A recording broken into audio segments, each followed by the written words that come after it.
తెలంగాణ ప్రజలకు హెచ్చరిక. రాష్ట్రంలో ఎండలు బగబగ. 7 జిల్లాల్లో 42 డిగ్రీలు దాటిన ఉష్ణోగ్రతలు. ఈరోజు, రేపు మరింత పెరుగుదల. రాష్ట్రంలో ఎండలు భగభగమంటూ ఉన్నాయి. 7 జిల్లాల్లో 42 డిగ్రీల ఉష్ణోగ్రత అయితే నమోదైందనమాట. అయితే మనకి మరో 2 రోజులు చూసుకున్నట్లయితే, ఈరోజు, రేపు కూడా చూసుకున్నట్లయితే భయంకరంగా ఎండలు కాబోతున్నాయి. ముఖ్యంగా మనకి మంచిర్యాల జిల్లా కాశీపేట మండలంలో 42 డిగ్రీలు అయితే నమోదైంది. ములుగు జిల్లాలో నమోదైంది. జయశంకర్ భూపాలపల్లి జిల్లాలో నమోదవుతుంది. ఖమ్మం జిల్లా అదేవిధంగా ఇలా అన్ని జిల్లాల్లో కూడా నమోదవుతూ ఉన్నాయి. అయితే మనం చూసుకున్నట్లయితే హైదరాబాద్ నగరపాలక సంస్థ పరిధిలోని ఎండల తీవ్రతతో జనం అల్లాడిపోతూ ఉన్నారు.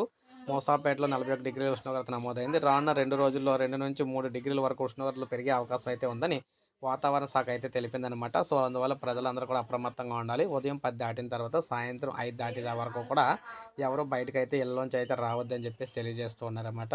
సో ఇది మనకి లేటెస్ట్ అప్డేట్. ఒక లైక్ చేయండి, సబ్స్క్రైబ్ చేసుకోకపోతే మన ఛానల్ సబ్స్క్రైబ్ చేసుకొని ఫాలో అవుతానండి.